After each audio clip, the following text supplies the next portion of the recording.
Slater Crusaders, America's the greatest country in the world. Thanks for being our latest special, All the President's Men. We're going to look inside President Trump's cabinet today. I've said from the beginning, and I said this to two different groups of people. Right? So you had one group of people who didn't like Trump and maybe needed a little extra convincing to vote for Trump anyway, right? And then I also said this to people who liked Trump, but even just to get you more fired up. You're not just electing Donald Trump for president. It's part of it. That's not all of it. You are also electing a group of people, a team, a machine. You have the man at the top who sets the agenda, no doubt. But he will then go out and find absolute fighters. And that's exactly what has happened. And he will let them loose. That has been the defining characteristic, I believe, of all the cabinet picks that Donald Trump has made so far. They are fighters with vision, with clarity. Fighters with clarity. Donald Trump has made these cabinet picks like we've never seen before. And you know it's good when the people on the left keep calling every pick of Donald Trump's dangerous. That is the word they always go. First they'll start with like unqualified, and then that doesn't land, so they go with, oh, he's very, very dangerous. You know that Trump made a good pick because they are dangerous to them. Trump's picks are dangerous to the left and dangerous to their cushy gigs and dangerous to their way of life that they've had for way too long. I want to go over here my top 5 favorite picks of Donald Trump's cabinet so far. They're all really, really good. There's been one that's not good, but he actually dropped out. He was head of DEA. That guy was awful. He's gone. So other than that, it's been great. So it's hard to narrow it down to 5, and this is not necessarily in any order, but here are my top 5 favorite that I'm most excited about. First, Kash Patel to lead up the FBI. The left hates Kash maybe more than any one of Trump's picks so far. I think that's right. They hate Kash Patel. All right, well, who hates him? Well, people in the FBI hate Kash because he said he's going to fire a ton of people in the FBI. Okay, so if you are one of those soon to be fired, you're probably not going to like the guy. You're not going to like the new boss. People who already left the FBI hate him because he said in an interview that he's going to declassify 50% of the classified material. And because he's like, listen, some things need to be classified for national security reasons, but a lot of the classification was done by people in the FBI to protect themselves. So those people are not going to be very happy. Also, the media hates Kash. Here's what he said about the media. We will go out and find the conspirators, not just in government, but in the media. Yes, we're going to come after the people in the media who lied about American citizens, who helped Joe Biden rig presidential elections. We're going to come after you. Whether it's criminally or civilly, we'll figure that out. But yeah, we're putting you all on notice. You can imagine why the media wouldn't be very fond of him. Then the defense companies, they hate him because he's calling out the fact that the deep staters, people in the deep state, will give these giant contracts to companies while they're still in government, right? Knowing that when they leave the government, they have the best gig ever waiting for them on the other side if they just keep funneling over these contracts over and over. So Kash, along with many other of Trump's cabinet picks, understand that conveyor belt, and that nonsense is over. So Kash is hated all around, which is why I love him so much. Another pick that I love in my top 5, Bhattacharya. He gets in the top 5. I think he sneaks in the top 5 because of the poetry of it all. Bhattacharya. Fun to say. Say it. Go ahead and say it. Bhattacharya. The story arc of Bhattacharya and his courage paying off. It's amazing.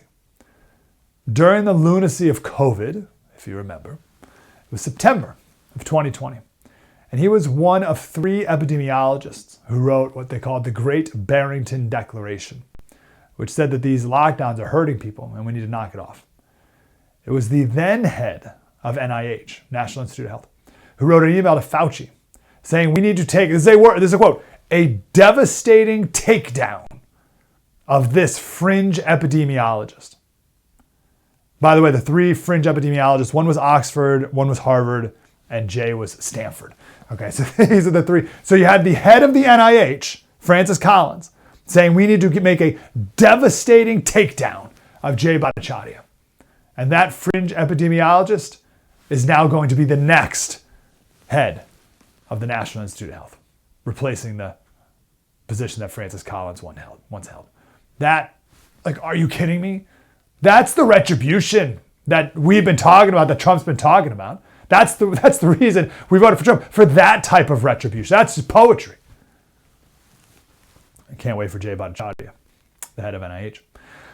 Number 3, Tom Homan.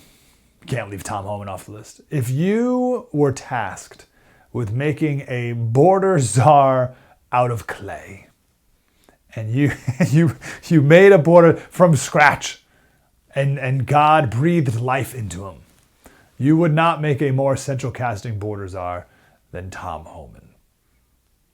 Now, you, perhaps, people, look at Tom Homan, and one could come to the conclusion that this man does not have a soul.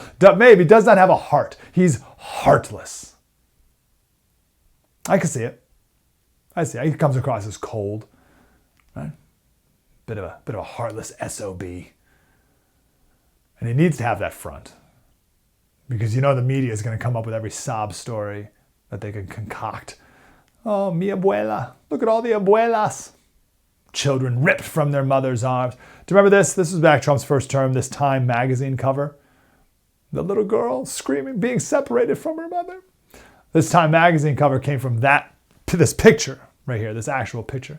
And this was all in the midst of child separation. Well, it turns out that little girl with her mom from Honduras was never separated from her mom at all.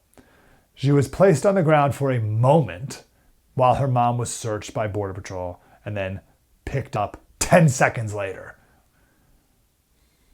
That picture was taken at 11 o'clock at night. I have 4 kids. If you followed me around for a while, you could find a picture with one of my kids in that same posture at some point throughout the day and can come to any conclusion you want about our family. But the photographer who took it said that the girl stopped crying the moment that her mom picked her back up just a few seconds later.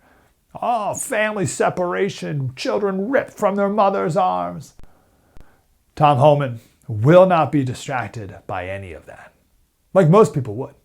And it's not because he's cold and heartless. Are you with me? I mentioned how he kind of comes across as cold and heartless, but he will not be distracted, but it's not because he's cold and heartless. It is because he has rightly ordered heart. He has rightly ordered concerns. Here's Tom Homan getting passionate about the real destruction and misery and death that happens at the border, holding back tears. I've talked to hundreds of angels and moms and dads who buried their children because they're killed by illegal alien. This is the latest. I've talked to little girls as young as 9 years old that were raped multiple times by members of cartel. When you look in her eyes and everything innocent and pure has been ripped from her soul, and her life will never be the same. I mean, it's just, I'm tired of it. You see, there's nothing heartless about that at all. He just has his big heart focused on the right people. That's number 3. Number 4, one I'm most excited about is RFK Jr. I, along with every mom I know, is fired up about RFK Jr.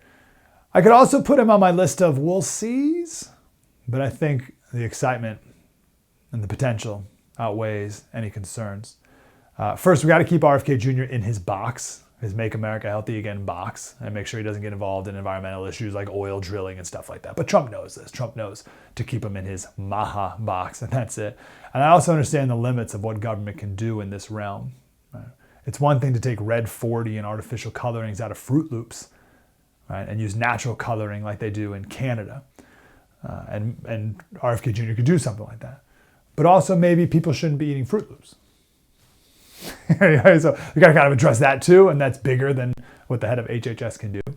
But I think the reforms at HHS can still, at the very least, give Americans a fighting chance to be healthy. And I think it can spur a movement for health. And I would love to, one day we should do another special here about JFK. And when he was president-elect in 1960, he wrote an article in Sports Illustrated called The Soft American.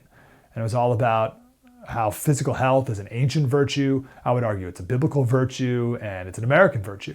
And JFK back in 1960 said we need to bring that back again. And I believe we need to do the same thing again today. So for that reason, I'm putting RFK Jr.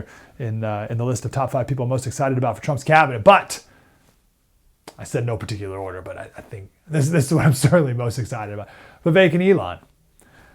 I can't express enough how this is such a once-in-a-lifetime opportunity. Elon is a once-in-a-lifetime genius. Vivek is a man on a tear. One interviewer asked Vivek who's more extreme when it comes to cutting government.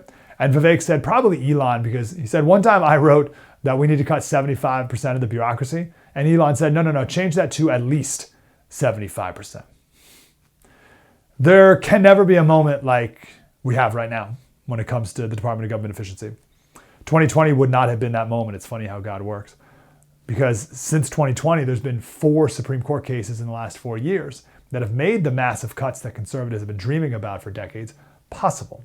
And they wouldn't have been possible if Trump won re-election back in 2020. We have a perfect storm now. We have Trump on a mission, Vivek and Elon. It's unbelievable that Elon's on the Trump train like this. We have these Supreme Court decisions, 4 of them in particular, and a mandate, and we have the House and the Senate. This will never happen again. So right now I'm choosing excitement, and we'll see if they can pull it off. And if they do, it'll be the greatest bloodless reset of tyranny in history. I don't know how to state it any more than that. Like that, this will be such an incredible thing if they can pull it off. That's the change I'm most excited about. It'll change everything. And I don't think anything can stop those 2. I'm going to throw an honorable, those are 5 people I'm most excited about. We'll talk about some more as well coming up here. I'm going to throw an honorable mention on the list to Linda McMahon. She could be the best Secretary of Education ever if she's the last Secretary of Education ever. So I'm going to throw this out there. If any other cabinet members want to make it into the top list of the best head of your department ever, it's great. You need to get rid of your department. If you make your entire department disappear, then you'll be on the list as the best leader of that department of all time.